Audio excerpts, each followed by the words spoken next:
Savolim, erkak kishi bilan ayol kishini qaysi funksiyalari bo'lishi kerak, qaysi vazifalari bo'lishi kerak? Rahmat savolingiz uchun. Bilasizmi, chunki bizga juda ham ko'p mana nizolar bilan kelishganda aynan shu masala asos bo'lgan nizolar bo'ladi. Ya'ni chunki aytishadiki, mana buni qilmadilar yoki bu buni qilmadi yoki bunaqa bo'lish kerak edi, bunaqa qildilar yoki qilmadilar deb juda ham ko'p nizolar bo'ladi. Shunda men sekin tushuntiraman, aytamanki, har bitta oilada va nafaqat oilada, umuman har bitta odamning bir qancha ijtimoiy roli bor. Xuddi shunga o'xshab er va xotin bu rol, ijtimoiy rol. Ya'ni bitta qiz o'sdi, turmushga chiqdi, u kimdir xotini, ayoli bo'ldi, xotini bo'ldi, kimdir uylandi, eri bo'ldi. Va shunga yarasha uni o'zining vazifalari, me'yorlari bor. Masalan, ayol kishidan biz ko'proq mehr, yumshoqlik kutsak, erkak kishidan biz qanaqadir shijoat nimandir kutamiz. Ko'pincha biz aytamizki, erkak kishi topib keladi, ayol kishi bozor qiladi yoki erkak kishi bozor qiladi, ayol kishi uni saranjonlaydi bir narsa. Yoki deylik, masalan, erkak kishi deylik vazifasi tam bosh bo'lish, ayol kishiniki unga yordam berish yoki masalan hammada o'zini tili bor. Va eng keragi o'sha oilada agar kerak me'yor vazifalar belgilangan bo'lsa, nizo kam bo'ladi. Shuning uchun ko'plar tanish oiladan qiz olish xohlaydi yoki o'xshash oilalardan qiz olish xohlaydi. Lekin baribir ham har bitta oilaniki har xil. Lekin hammasini tagida baribir ham umumiy insoniy qonun qoida bo'lishi kerak. Birovga zulm qilib bo'lmaydi, birovga jabr qilib bo'lmaydi. Qanaqa oilani o'g'li bo'lsa ham, qizi bo'lsa ham, iloji bo'lsa hurmat, o'sha mehr, muhabbat bo'lishi kerak deyiladi. Lekin bitta narsa bor, bu qotib qolgan ham bo'lishi kerak emas.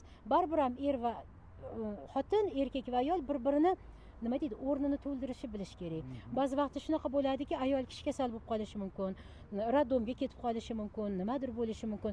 Erkak kishi shu paytda deylik o'zini evlashi, bolalarni uyiga evlashi kerak. Va xuddi shunaqa ba'zi vaqtda bo'ladiki, erkak kishini qanaqadir funksiyalari, erkak kishida deylik ish chiqishi mumkin, mazasi qochishi mumkin, komandirovka bo'lishi mumkin. Ayol kishi uni o'rnini bosib, qanaqadir funksiyalarni bajara olishi kerak.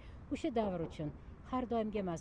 Mana bugun juda ham bugungi kunda ba'zi vaqtda achinarli hol, ko'p muammo bo'ladiki, erkak kishi yoki ayol kishi butkul fundamental bir-birini o'rnini egallab olgan bo'ladi. Ayol kishi deylik, erkak kishini funksiyasini har doim bajaradi ko'proq. Erkak kishi ayol kishini funksiyasini bajaradi. Bu ham juda to'g'ri emas. Keyin baribir ham qanaqadir muammolarga olib keladi. Nima uchun? Chunki baribir ham erkak kishini Xudoyim erkak qilib yaratgan, uni hamma ichki va deylik psixologik, psixik, shaxsiy faktorlari hammasi erkak kishinikida ishlaydi. Va bir kun bir kun zerikadi, charchaydi-da, "Hey, men erkakman" deydi. Xuddi shunaqa ayol kishi. U bir kun bir kun aytadi, "To'g'ri, men 1 yil, 2 yil, 3 yil erkak kishining vazifasini bajarishi mumkin. Lekin men ham mehr xohlayman. Men ham nima deydi haligi rus tilida slaboy deydi-ku, ayolligimni his qilib boshimni silashingizni xohlayman" degan narsa baribir ham beradi. Shuning uchun har doim aytaman, tug'ma faktor hisobga olish kerak. Jins psixologiyasida shuni aytiladi. Erkak kishini, o'g'il bolani o'zini tug'ilgan faktori bor, ayol kishiniki o'ziniki bor. Va bu yerda ko'p narsa gapirmayman. Masalan, erkak kishini jins psixologiyasini bitta gap bilan aytganda, erkak kishi aytadi, "Men erkakman, men baribir ham o'zimni o'rnim bo'lishi kerak, o'zimni gapim bo'lishi kerak, o'zimni nima deydi, qanaqadir o'sha rus tilida ves deydi-ku, o'zimni hurmatim bo'lishi kerak" deydi. Ayol kishi aytadiki, "Juda ham yaxshi. Men o'sha erkak kishini joyini, o'rnini, hurmatini har doim tayyorman bajarishga shu vazifalarimni. Lekin meni ham qalbim borligini, ko'nglim borligini erkak kishi unutmasin" deydi.